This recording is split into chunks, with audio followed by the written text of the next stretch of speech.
Lindian Resources CEO Alistair presented at the annual Euroz Hartleys Conference on Rottnest Island on Thursday.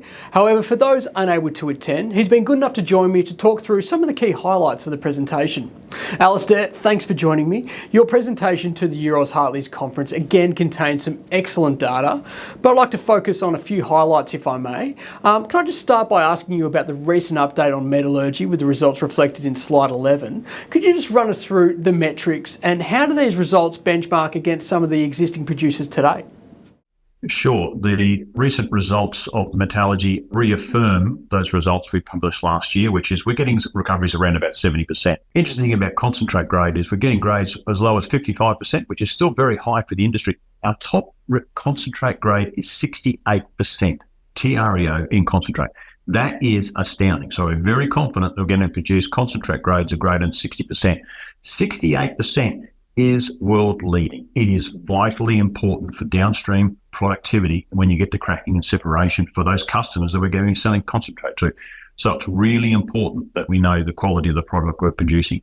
Interesting about quality, reaffirmed, not radioactive. Makes a big impact environmentally and in costs and in regulatory environment. It is unique. Great concentrate grades, great quality in terms of NdPr ratio, non-radioactive. Fantastic concentrate. Thanks, Alistair. Now, moving to slides 12 and 13, clearly you're close to reporting the much-awaited feasibility study and awarding contracts for the supply and installation of the processing plant, as well as construction of the stage 1 mining operations. Now, your flow sheet communicates a fairly simple operation, which is illustrated on slide 13, positioning you as a downstream processor.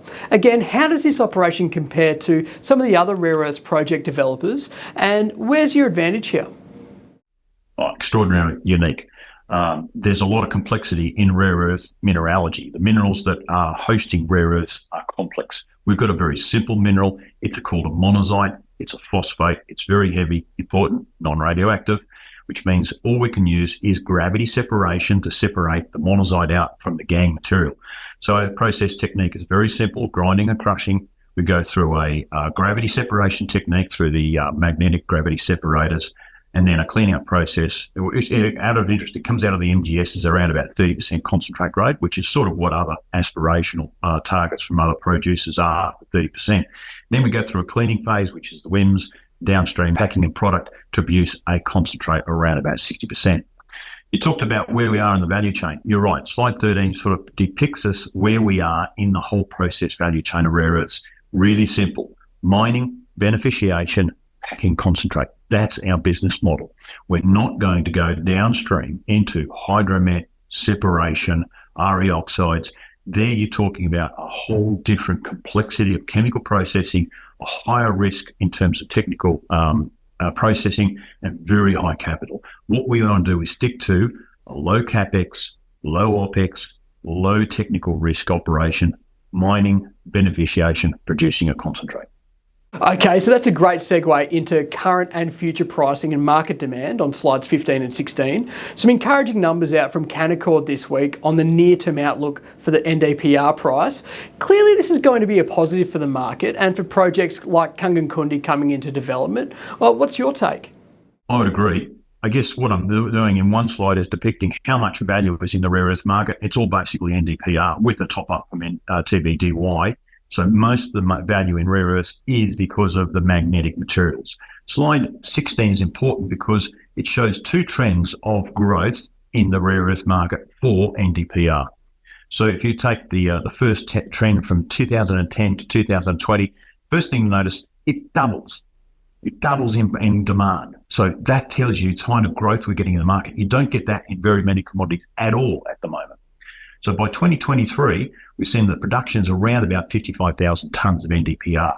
The forecast, if you take the trend versus what some are forecasting in terms of growth from other metrics, there's a shortfall of 50,000 tonnes of NdPr by 2030 with other growth in the future.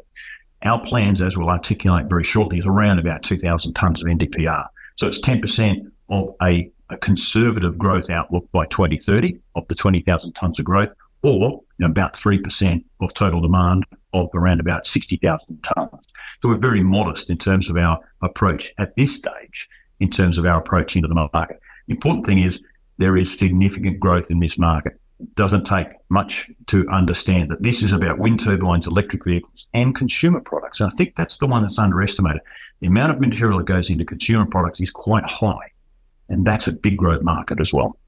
And just to finish off, Alistair, you've outlined your near-term milestones on slide 18. Are there any that are pending prior to reporting the MRE that you want to share with us today?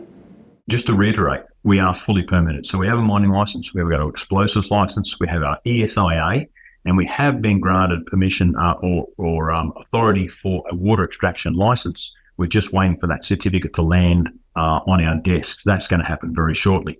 So the near-term milestones are, I told you we're doing some infill drilling to convert a little part of the deposit into an indicated resource. That's well and truly advanced at this point in time. Our mining schedules are well advanced. Our technical studies are just about complete now, sort of a week or two, and pulling in our CapEx and OpEx numbers right now. So we're very, very close to pulling all these metrics together for our feasibility study, our project valuation, and then, the great thing about this, we will be announcing very shortly the commencement of construction. So it's a great time to invest into Lindian because this is a great growth story. Thanks, Alistair. Really appreciate the update. Thanks for taking the time to take us through a couple of key slides, and all the best. Thank you.